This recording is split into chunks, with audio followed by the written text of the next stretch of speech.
crept into the sky. You fill the morning air with warmth and life. Sounds of birds in harmony, and you there right next to me.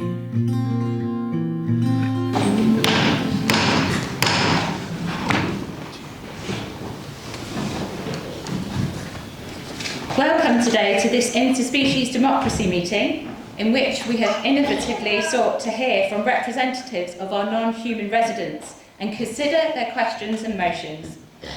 We welcome councillors, officers, former Lord Mayor David Shields and members of the public. My name is River and I will be the clerk today. I've received apologies from the eel.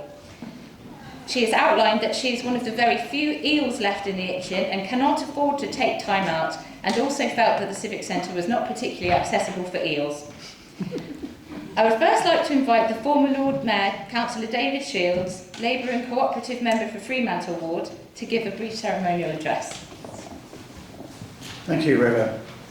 Today we have gathered to look upon the faces around us and notice the cycles of life. We remind ourselves here today of the duty to live in balance with other living things and to acknowledge our interdependence as humans upon them. We acknowledge our respect for the earth, whose abundance is the very foundation of our lives. Let us agree that the presence of water, here represented to my right, has always been foundational to this city and its inhabitants, and that the health of our rivers and seas, how much they rise, how polluted they are, how we plan for when they breach our defences, will determine our future here for better or for worse. We acknowledge the models of leadership shown to us by those forms of life which are the first to offer their life force to others, reviving weary creatures from their long hibernation. We acknowledge that all around us the longevity of life forms that exist because of their interdependence and not their independence. We acknowledge that our health systems and medicines go out of the discoveries of spectacular compounds in plant life, some of which may remain undiscovered or may never be discovered, depending on how intent we are or are not to protect wild species. We acknowledge that for most of human history, the interests of non-humans have been routinely considered alongside those of humans, but that this has been lost within modern society as our dependence upon other life forms has become more abstract and less immediate. So, we are here to imagine what democracy would look like if the voices of the non-human inhabitants were heard and considered, to learn about the roles they play in the life and health of our city, and to better understand our own role in life's intricate web. Please commence the agenda, River. Thank you, Lord Mayor. I now turn to our agenda item number 1, which is a question from the Pollinators group, Butterfly, Foxglove and Bee. I am Foxglove. You've known me since you were a child, coming home from school. I bet you saw me pushing through between garden and tarmac, standing tall, my back to a lamppost, with my cascade of lily lilac-like flowers, my sturdy stem, and my thick leaves. You know, I'm a wildflower.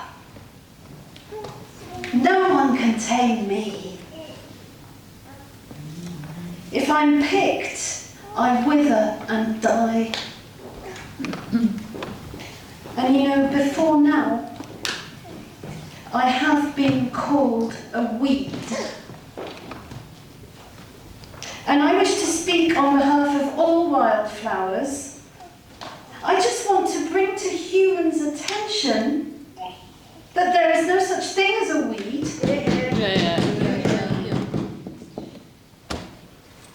Mother Nature never made any weeds. We are all wildflowers. And whether humans find us useful or not, whether humans find us pretty or not, whether humans can use us for medicine or not,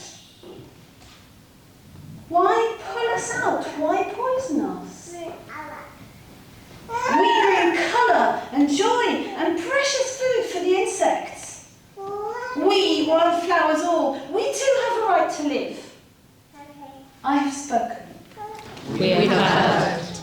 My name is Catherine B, and I'm represented here with butterflies, Mary and Laurie, and bees, Evie and Heidi. We represent the Pollinators group today. I'd like to begin with a quote from Debbie Tan, Chief Executive of Hampshire and Isle of Wight Wildlife Trust. Bees should be considered man's best friend. It's not an exaggeration to say that without them we are all lost. We depend on the services of these industrious insects for the food on our plates and the plants in our fields. Yet pollution, intensive agriculture, habitat loss and the climate crisis are all now making it difficult for these pollinators to survive. I want to speak from my own experience of life in Southampton. My ancestors remember a time when wildflowers were in abundance at regular intervals. You want to find your next source of water or pollen. There would be lots of small water bodies to drink from without fear of drowning. Nowadays we so often feel as though we're surviving rather than thriving. We notice that pollinating flowers are sometimes cut within an inch of their lives, and we cannot understand what benefit you humans seek by killing these flowers. We are working longer seasons due to climate change, and we are not built to survive the cold. In some of the wild spaces we encounter poison. We have lost kin without understanding how we can avoid this threat. It's not just in Southampton. Not a single of my global kin has a thriving population. I'll repeat that. Not a single one of my global kin has a thriving population. Despite that, we contribute at least 15 billion euros annually to the European agriculture industry. I'd like to also point out that my fellow pollinator, the butterfly, has been heralded as a highly sensitive indicator of a healthy environment. Where she dwells, there is hope. So my question to the City Council today is, what is being done to increase habitats for pollinators in our city? I have spoken. We have heard. I call upon Officer Gloria Parks, who has prepared a statement to answer your question. Gloria, over to you. Thank you, Bee. I am Gloria Parks, Chief Ranger for Southampton. We look after the parks and greenways in Southampton. There are other teams managing the highway verges and the allotments, but I was asked to speak here today. I am going to make reference to our Green City Plan for 2030, in which we set out our ambitions as a city. And also, I'm going to refer to our green infrastructure and biodiversity plans, all of which have been approved by the Cabinet. The Green City Plan committed us to 25 urban wildflower meadows by 2025, and I am so pleased to tell you that we have achieved this. We do sometimes have issues with communication on the mowing of wild areas in parks. In truth, we could probably do better on signage. However, signage can get vandalized.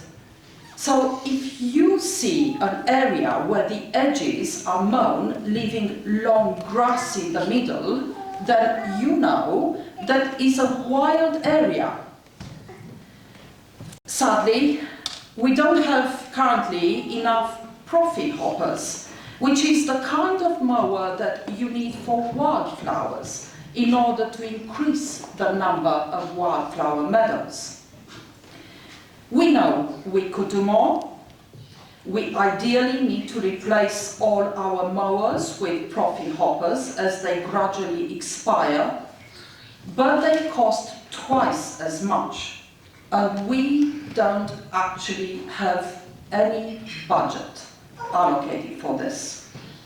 We would also like all departments in the council to be on the same page about this. However, in some areas, our colleagues in housing come under pressure for things to look neat. Again, people need education. I need to take a moment to tell you how sorry I am about the toxic Roundup weed killer we are still using in some circumstances. I believe that this is what you are referring to, Bee. In truth, we are caught between a rock and a hard place on that one. We simply can't find another method to get rid of the Japanese knotweed, an invasive plant, but we reserve its use for this problem only. I can assure you that in general we are committed to minimizing the use of weed killers. We have methods for maintaining the pavements which use concentrations which are much lower and more targeted than they used to be.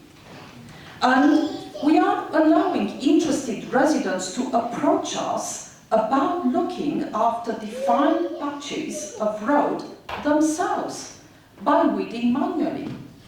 We also have banned use of pesticides on allotments.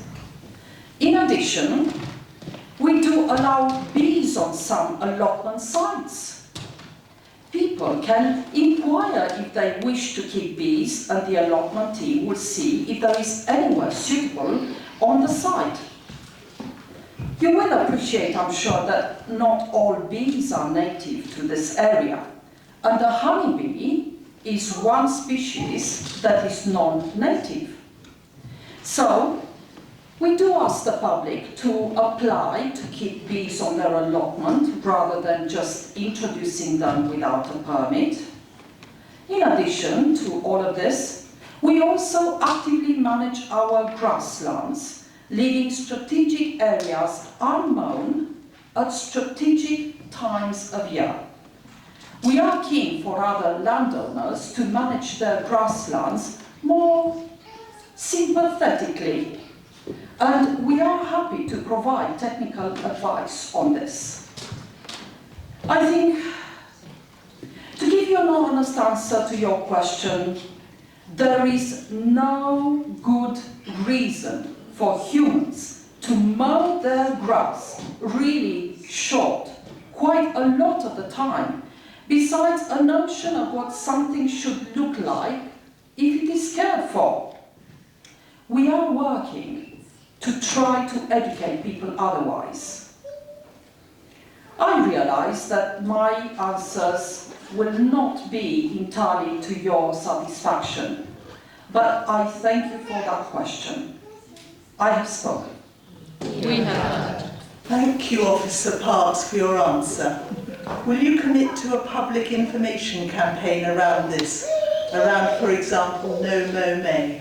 I absolutely will continue to advocate for that, though in terms of council communication, it also depends on political priorities. So, I don't want to promise you anything as an officer beyond what I know that I can do. Again, I appreciate that my answer may not be to your full satisfaction. Thank you, Gloria. I suggest we now move on to item 2, which is a motion by the River Group. That is Jez Frank, Kirsty Anderson, James Thomas and Isaac Blunden. Hi everyone, I am Seal. I am native to the Itchen estuary. I sometimes venture as far as the chalkstream too, to feast on my favourite king, the salmon. Friends, you need to appreciate how hard it is for me to sit here next to a salmon without eating her. But I am here doing this today because my survival is so closely linked with the fate of the salmon. And right now, I am terrified for them. Genuinely terrified. I'm not sure if you can imagine what it's like knowing that your main food source is at risk of extinction. Maybe I can ask you all to pause for a moment. And imagine that potatoes or wheat were at risk of extinction, or both.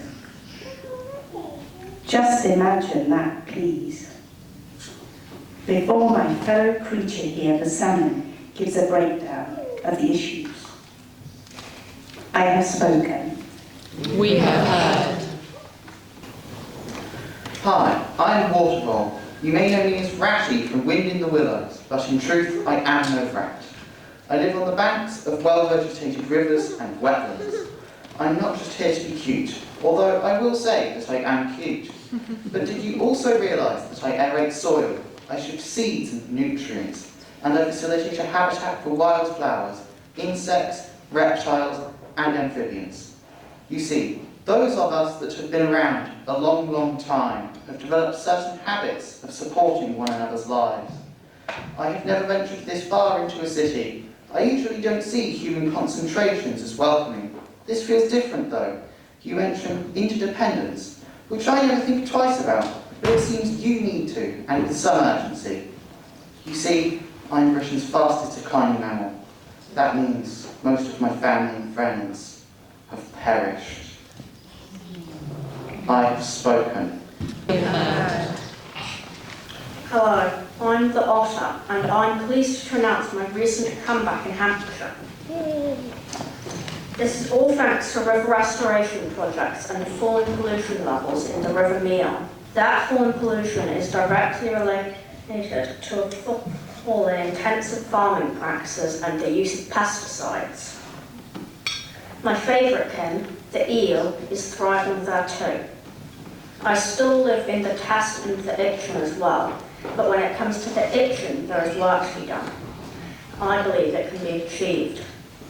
Us native species have great potential to make a comeback once you humans realise that your waste isn't ever flushed away, as there is no away. I have spoken. We have heard. I am Salmon, and I sit here before you today to tell you that the River Itchen is not just any river. She is an internationally important habitat, a chalkstream, a unique and irreplaceable environment which has been my home since the dawn of time. How many of you know that we salmon are born here and that we migrate all the way to the Atlantic, historically feeding the indigenous populations of the Americas, who reverently held us in high esteem? We then return to our birthplace to spawn our young. 85% of the world's chalk streams are found here in England, many of them in Hampshire, including the River Itchen, which is one of only 6 that still support Atlantic salmon. We are a keystone species.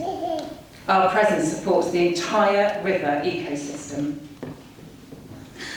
When we return to spawn, we transport nutrients upstream, providing food for insects, birds and mammals. We aerate riverbed gravel, creating better conditions for other aquatic species. We are one of few creatures with the capability to swim against the tide, and so I highlight this to you today, as you can now do the same within human society. I need you to swim against the tide. You see, in the last few years, and it really is recent, my population has dwindled to a critical level.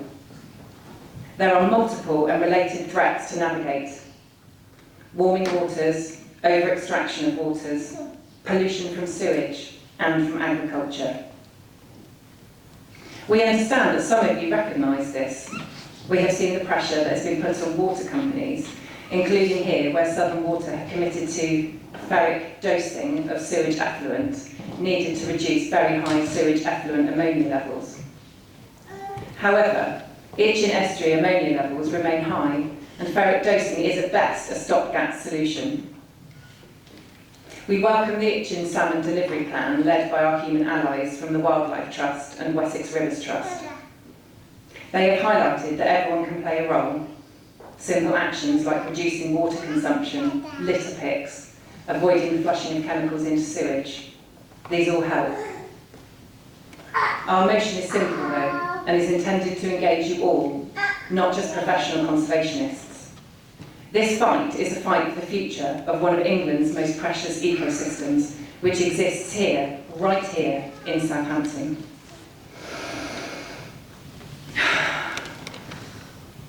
Salmon, I see you are distressed. Would you like me to ask River to read your motion? River? Council notes that the River Itchen is one of England's most precious habitats. Council resolves to exercise those powers which it holds to protect this unique habitat from developments that would create pollution, destroy habitat or negatively affect river species. Council resolves to use the local planning process to uphold this resolution in recognition that destruction of a chalk stream cannot be offset. Council resolves to promote understanding among the public about the unique challenges faced here with their actions that can directly impact, for better or for worse. Thank you, River. Can we now move to the vote? All in favour of the motion, please stand. The motion is carried.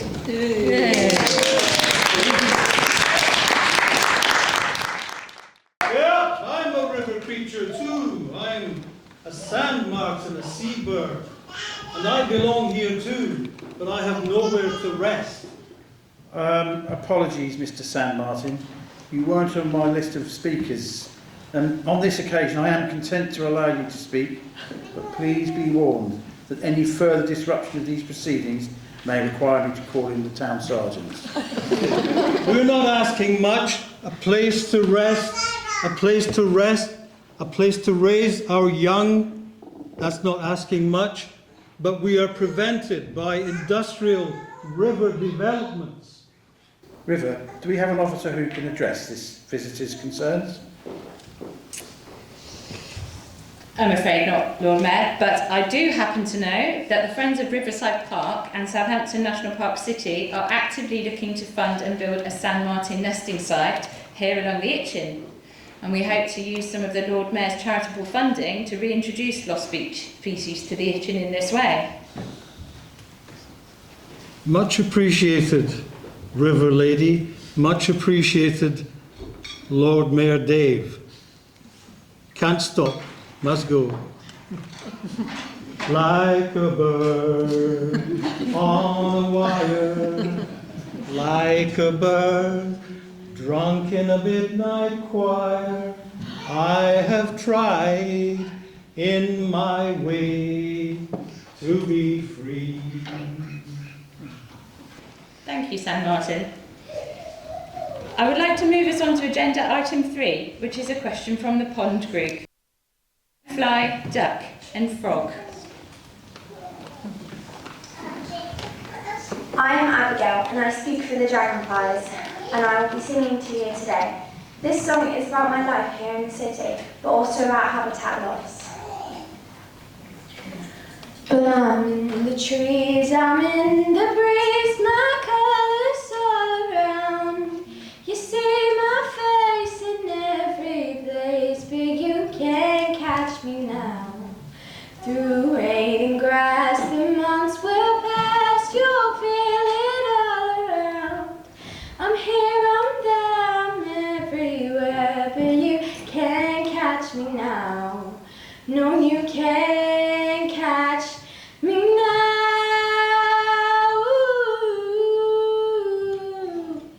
Ooh, ooh, ooh, ooh. I have sung. We have listened. I am Duck. I bring greetings from another water habitat here in Southampton. I don't know how many humans appreciate the abundance of underground waterways and springs here, including geothermal springs. There is a network of culverted water bodies beneath our feet, each supporting other forms of life at the points they are daylighted. Some of those points are quite spectacular, and it is there that we thrive. But like our fellow creatures, we bring to your attention the threats to these unique species. namely invasive species, but mostly chemical pollution of the waterways. It's a struggle for us to understand how a species can create waste products they don't know how to deal with in a manner which maintains balance. You see, in a pond, we work closely with bacteria who break down organic matter. They're not adapted to deal with your pesticides or your fertilizers, which cause algal bloom and then use all the oxygen. It strikes me that you could use your own organic matter as fertilizer, but please tell me if this is coming out. And also, we know you mean well, but we don't like bread.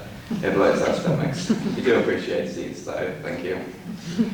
Anyway, our question is, how will you help our ponds to thrive, and how can more humans be encouraged to create ponds? I have spoken. We have. I call upon Officer Martin Sand, Ecology Officer, to respond to that question, please. Thank you, pond dwellers, for the question. Thank you for pointing out that indeed we do have some spectacular ponds here, on both sides of the city and in the common. They have been subjected to the kinds of issues you describe, as well as overfishing and litter over the years. We're proud to highlight our recent investment in Miller's Pond in Sholing, where we rid the pond of invasive species and dredged the silt so that the right balance of flora and fauna could thrive. And we're delighted to see your young being born there this spring. We would dearly love to do the same for Shirley Pond, but we require the level of investment that seems hard to come by in these recent years in which services keep getting cut. In the meantime, we have been putting out in the council newsletter and to anyone who will listen that we are trying to audit the number of private ponds in Southampton so that we can map them, and from there encourage more ponds in places where there are fewer, as we recognise the needs of you frogs and other creatures like birds and bees have a need to drink at regular intervals. I think this initiative will be relevant to some of the upcoming questions from the Wild Garden Group as well. Thank you, Martin. I do believe it is relevant, and so I would like to invite the Wild Garden Group to add their questions too. Earthworm, fungus, sparrow and hedgehog.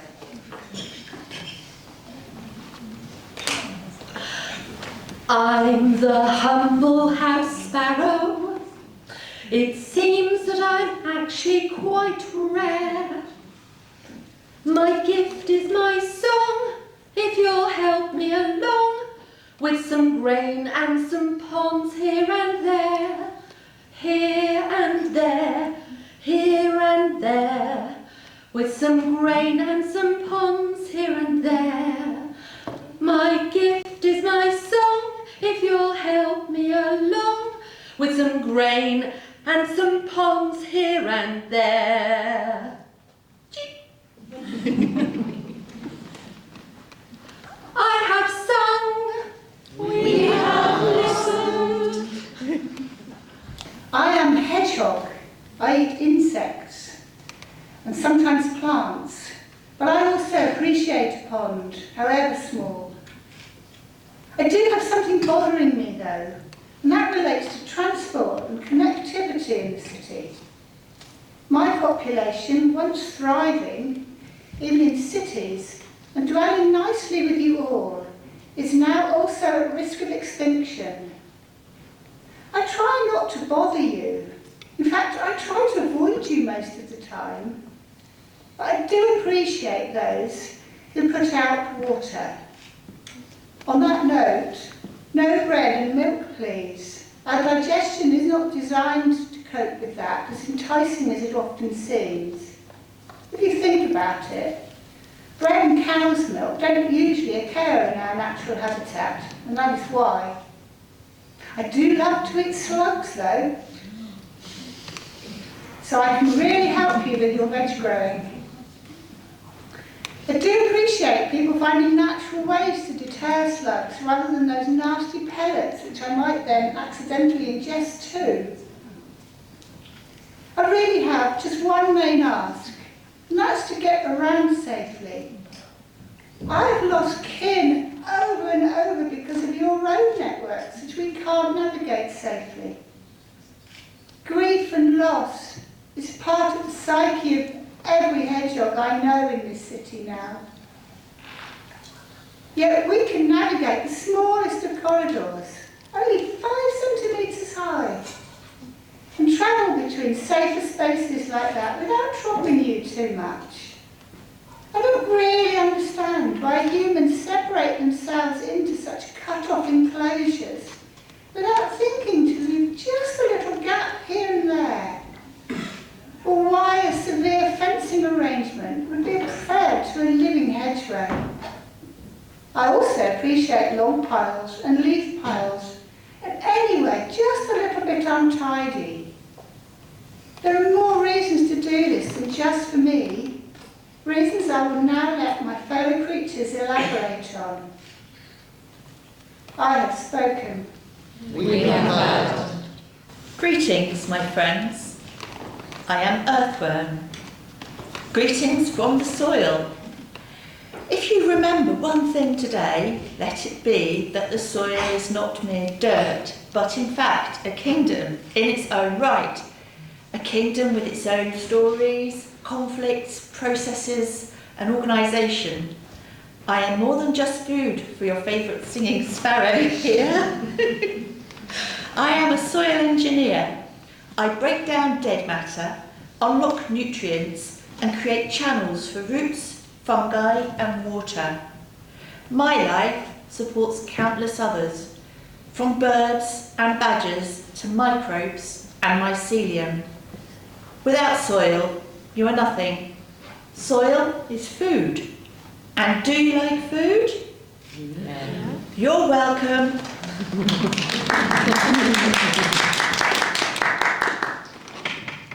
I have never understood your tilling and ploughing.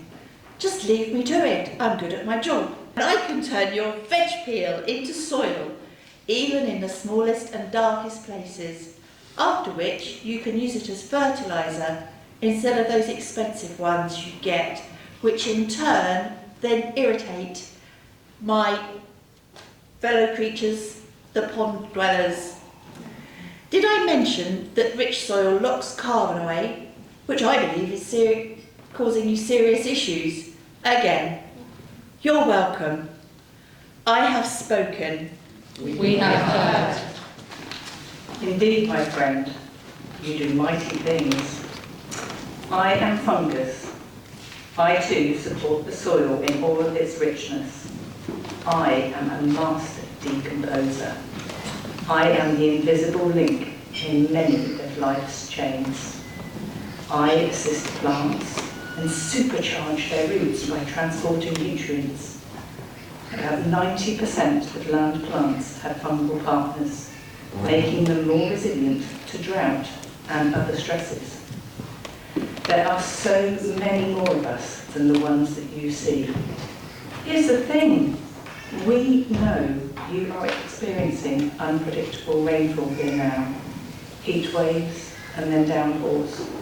Well, we can help. We support organisms above the ground which provide shade and organisms below ground which filter water. We can install ourselves anywhere you let us, if only you get rid of a little bit of that concrete. I don't like your chemicals either. I have my own delicate relationship with other organisms which I must balance, and so must you. So, our question is, what is being done in Southampton to support wild spaces? Small ones everywhere, here and there, with corridors for us, and tidy piles of soil and organic matter for us, and, we suppose, flood mitigation, climate change mitigation, and urban cooling for you. I have spoken. We have heard. Martin, I believe this is another one for you. Thank you, River. We do have a more detailed answer than what I can give here, which is in our green infrastructure plan, which my colleague Gloria Parks mentioned. The thing is that we only have the authority over certain bits of land which we own. Getting humans to work together to the same end is tricky. We can't essentially stop people concreting over their gardens, though we certainly try to discourage them. Education is absolutely key. We have partners helping with this. Partners like the Hampshire and Isle of Wight Wildlife Trust and their Team Wilder, which supports individuals and groups to understand how to do exactly what you suggest. They also have a wild gardening consultancy.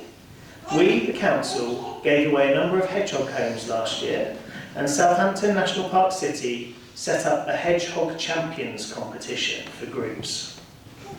You also mentioned flood mitigation, and I'd like to comment on that. Extensive areas of impermeable surfaces on buildings, roads and pavements simply speed water into the nearest drain, leading to water, and in some cases sewage, overflowing onto roads and into property. It's something we worry about increasingly. We are looking at our infrastructure to see how we can retrofit sustainable urban drainage systems onto it. Sorry to use jargon. That means soil. Yeah, soil essentially, and plants, and at the very least, holes in concrete. We do have a clause in the proposed local plan which suggests requiring new developments to incorporate biodiversity net gain within the city, which means adding in more nature than is displaced. Some of the ways to do this are green walls or roofs, which all help. In short, we will exhaust the mechanisms through which we can get people to lay off the concrete and see the benefit of soils, plants and compost. I personally want to thank you for your contribution in highlighting why this matter is so important. I have spoken. We have heard. Thank you, Martin. I'd like to come now to our final agenda item, last but not least, which is a motion presented by the Woodland Group. Ash, badger, nettle, fox and deer. I am nettle. We see you humans, avoiding us, fearing us, not understanding us. You see us, but you don't see us. You see us as weeds, ouchy, spiky, dangerous, in the way weeds. You've made your mind up about us without seeing who we really are, where we grow, what we are made of. Please, humans, next time you see us, stop for a moment. Take a breath and just look. Look how strong we are, how tenacious we are, how present we are, how green, fertile and nutritious we are. Look how we can grow in military precision like a Roman army. How we could take over and colonize the lands you immature humans inhabit. Literally take over. But we choose not to. We have learned that to grow means to thrive. And that thriving, really thriving, always involves including others. Cooperation. This is how we truly grow. So we do not compete. That is a loser's game. We know that we do not have to compete. Instead, to really thrive, we have to unlearn how to compete. We invite you to look at us and each other with fresh eyes. Speak to and listen to your elders. They will remind you that we can be used for food, medicine, shelter. The food that we offer, all of humankind, animals and insects, is rich in amino acids, minerals, fibre of course, phenolic compounds, healthy fats in our seeds, vitamins and chlorophylls, and I can go on and on and on and on and on. All the things that you humans search for your internet looking for in terms of superfoods, we house. Our skin is mightily rich in the neurotransmitters that you all need so much of right now. The serotonin, the acetylcholine, the choline, all your science names that you give to these vital elements which you have evolved to make you who you are, and which your destructive human ways are depleting you of. We can reduce inflammation too. Our tender tips can make teas, tinctures, soups, everything that you could wish. Our stems can make you fabrics. All of you humans have known this for thousands and thousands and thousands of years. Humans, we see that times are hard for you right now, our human kin. We see that you are all so tired, burnt out, as you call it, from all the industrialism, capitalism, colonialism, things that you perceive to be so important. We want you to know that all of these things are top down, but we are not top down, and neither are you. We want to help you see the way out of this mess that your recent times have brought you, and the answers to so many of the problems which you, our younger Earth-kin, have created could literally be at your feet. I have spoken. We have heard.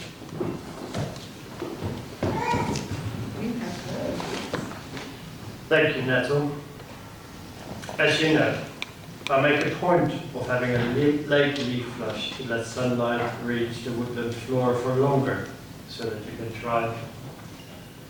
I am looking around me here, and I think it's fair to say that I have been around longer than any of you.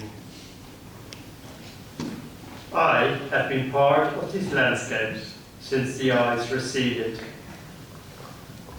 I am the ash in oak and ash woodland, making up one of our most iconic habitat types. In life, I provide food and homes for many, stability for the soil and riverbanks, and in death, I provide strong, durable wood. I am the tree of life. That was my name in the past. Over 900 different species make use of me. Just over 100 of them depend on me completely or are rarely found on any other tree. In recent times, my population has been plagued by an imported disease, ash dieback, and we have lost many. In addition, climate stresses increase our vulnerability to disease. Please don't fail us if we're infected with ash dieback, as it doesn't actually stop the spread of disease. Instead, help us by planting resistant ash. The motion we bring here today, we bring because we want to bring into focus a few really key points. Firstly, whilst you invest billions into researching carbon capture and storage, here I am, and always have been.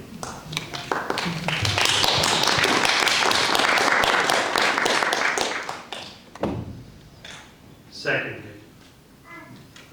my survival is not guaranteed if you plant me and the conditions are not right, or if I'm exposed to the deadly fungus or to drought or fire. So I can't and won't be used in this way to let you feel better about your burning of fossil fuels. Thirdly, the current government in the UK is proposing to water down the protections for ancient woodlands in its planning and infrastructure bill.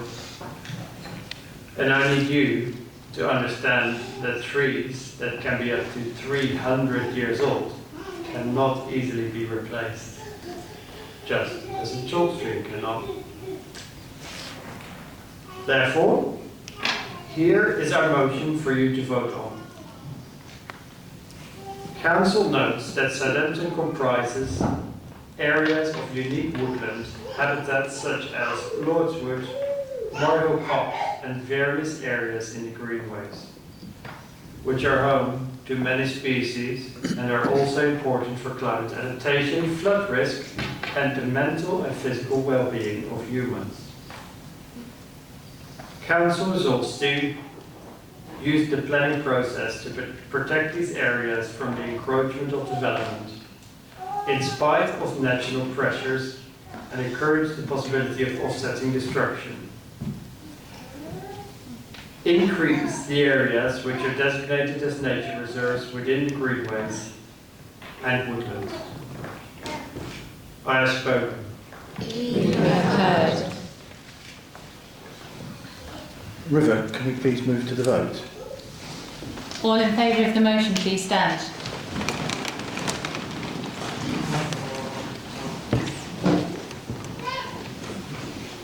The motion is carried.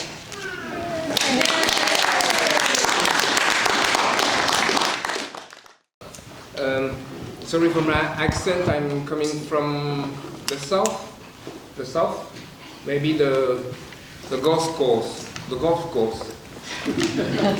course, yes. I have a little text for you. Well, I'm deer. I am the doe. I am the stag. My herd and my family have lived here since the dawn of time. Our land is wide, but strangely more and more inaccessible and more inedible. And all is poisonous now. Lots of new rivers of metal boxes traveling at high speed. High speed. With you, human, inside them. There are so many of you. This is cutting us off our sisters and brothers. Your cave, where you live. Your home interests us because of your garden full of delicious things to eat. Thank you for sharing.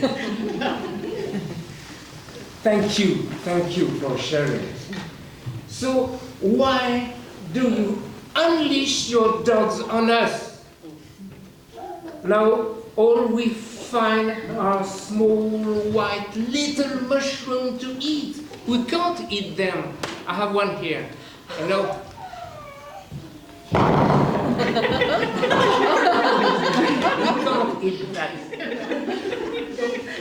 That's very kind of you, but we are trying to eat them and break my teeth, and they break my heart. Thanks again, but it is impossible to swallow all that. And I have spoken. We have. Thank you. Is there anything else, River? I think all of our kids have now spoken. No, Lord Mayor, that is the end of the agenda. Well, in that case, I would like to personally thank all of you for what you have done here today. I believe that we are breaking new ground here in Southampton, at least in a modern context. I, and I'm sure many of you have learnt a great deal about what lies beneath the surface, who our non-human neighbours really are, the ways in which we depend on them, and what we can learn from them. So I look forward to other towns and cities catching on to the idea of doing the same as we have done here today, and I anticipate that the echoes of your voices will remain in this chamber for some time to come. Thank you, and I think the meeting closes. Walking in cold nights with your hand in mine, all wrapped up warm, sitting by the fire. This life is the best, living wild and free, with you there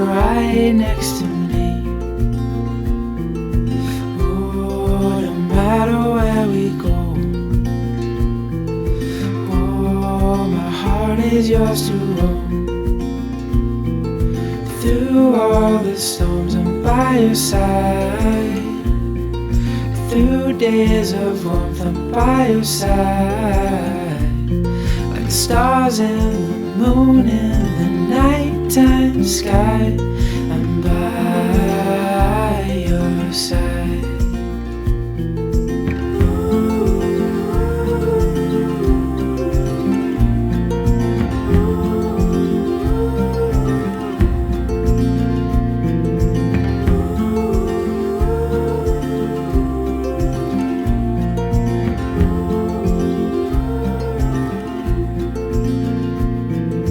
Through all the storms I'm by your side. Through days of warmth I'm by your side. Like the stars and the moon in the nighttime sky,